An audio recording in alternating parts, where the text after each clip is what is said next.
کہانی کا نام برتن۔ ابھی گھنٹہ ہی ہوا ہے کام والی کو برتن دھو کر گئے ہوئے، پھر اتنا ڈھیر جھوٹے برتنوں کا ہو گیا ہے۔ دن میں 2 دفعہ آ کر دھوتی ہے، پھر بھی برتنوں کا ڈھیر لگا رہتا ہے۔ عالیہ اور سارا، تم دونوں بھی ذرا احساس کر لیا کرو، کپڑوں کا بھی یہی حال ہے۔ ہر روز تم دونوں کپڑے بدلتی ہو، چاہے صاف ہی کیوں نہ ہو، جبکہ تم دونوں کو کہیں جانا بھی نہیں ہوتا، نہ کالج، نہ نوکری، نہ کسی کے گھر۔ صفائی دیکھو تو وہ بھی جو کام والی کر کے جائے بس وہی ہوتی ہے۔ مجال ہے تم دونوں نے بھی کوئی صفائی کی ہو۔ ابھی چھوٹی چھوٹی ڈسٹنگ تو خود کر سکتی ہو نا، پر نہیں، ہر کام کا بوجھ کام والی پر ہے۔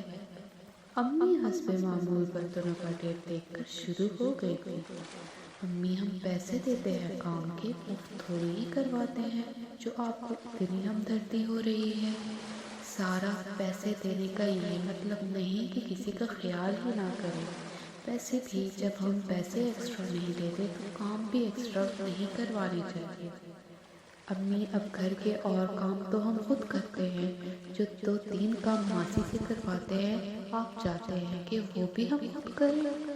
ایک تو تم دونوں کی زبانیں بہت چلتی ہیں، میرے کہنے کا یہ مطلب ہرگز نہیں کہ خود کام کرو، لیکن جان بوجھ کر کام بڑھانا، زیادہ برتن گندے کرنا، زیادہ کپڑے استعمال کرنا، صرف اسی وجہ سے کہ یہ کام تم خود نہیں کرتی، بہت غلط حرکت ہے۔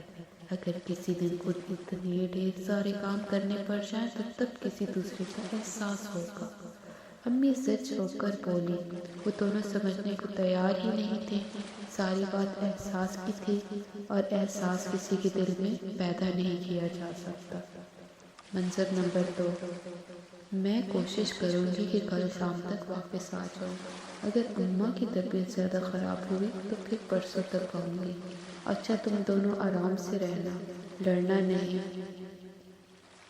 ثریا بیگم کو ماں کی بیماری کی اطلاع ملی تو وہ فوراً جانے کی تیاری کرنے لگی، ساتھ ساتھ ہدایتوں کا سلسلہ بھی جاری تھا۔ وہ دونوں بڑی سعادت مندی سے ان کی باتوں پر سر ہلا رہی تھی، اور اپنے ابا کو دوائی ٹائم پر دے دینا، وہ خود تو لیتے نہیں، ہمیشہ بھول ہی جاتے ہیں۔ جی امی۔ اچھا، میں چلتی ہوں، دروازہ بند کر لو، کوئی آئے تو پوچھ کر دروازہ کھولنا۔ امی کے جانے کے بعد گھر میں کتنی اداسی ہو گئی ہے نا سارا؟ ہاں، میں تو خود بور ہو رہی ہوں، چلو کوئی فلم دیکھتے ہیں۔ نہیں، میرا کوئی موڈ نہیں اس وقت فلم دیکھنے کا۔ تو پھر چل کر کوکنگ کرتے ہیں۔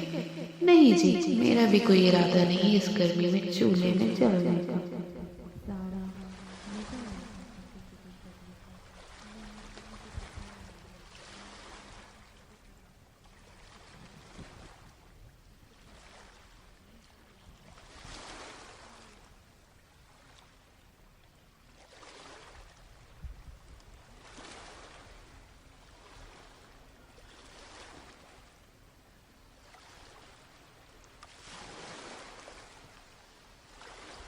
آج تو امی بھی نہیں ہے کہ غصہ ہوں، ویسے بھی تمہیں ہی دن میں کوکنگ کا شوق چڑھا تھا، اس چکر میں بھی کتنے ڈھیر سارے برتن جمع ہو گئے ہیں۔ ہاں، کہہ تو صحیح رہی ہو تم۔ اچھا چلو چھوڑو، کل آ کر دھو لے گی، ہم نے بھی کون سا دھو لینے ہیں، اور اتنے سارے برتن جو پڑے ہیں وہ کس دن کام آئیں گے، ہم بھی وہی استعمال کرتے رہیں گے۔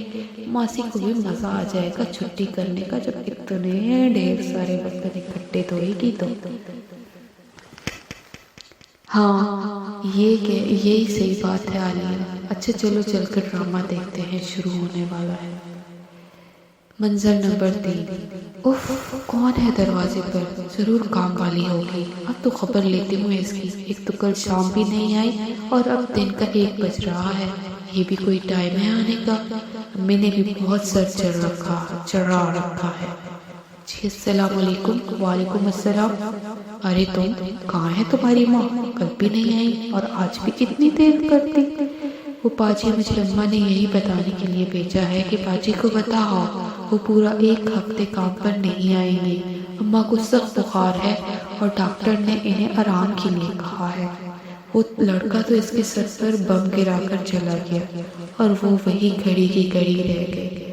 اگر پتا ہوتا کہ ماسی نے نہیں آنا اور یہ برتن خود دھونے ہیں تو کبھی بھی اتنے برتن نہ جمع کرتے ہم لوگ۔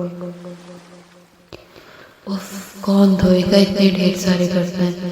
صرف برتن نہیں بلکہ صفائی اور کپڑے بھی رہتے ہیں۔ عورتوں اور امی کے آنے کا وقت بھی ہو چلا ہے۔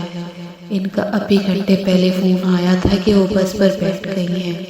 اسے امی کی بات کی شدت سے یاد آ رہی تھی کہ اگر کسی دن خود اتنے ڈھیر سارے کپڑے دھونے پڑے، برتن دھونے پڑے تو تمہیں کام والی کا احساس۔ کہانی کا نام برتن۔ ابھی گھنٹہ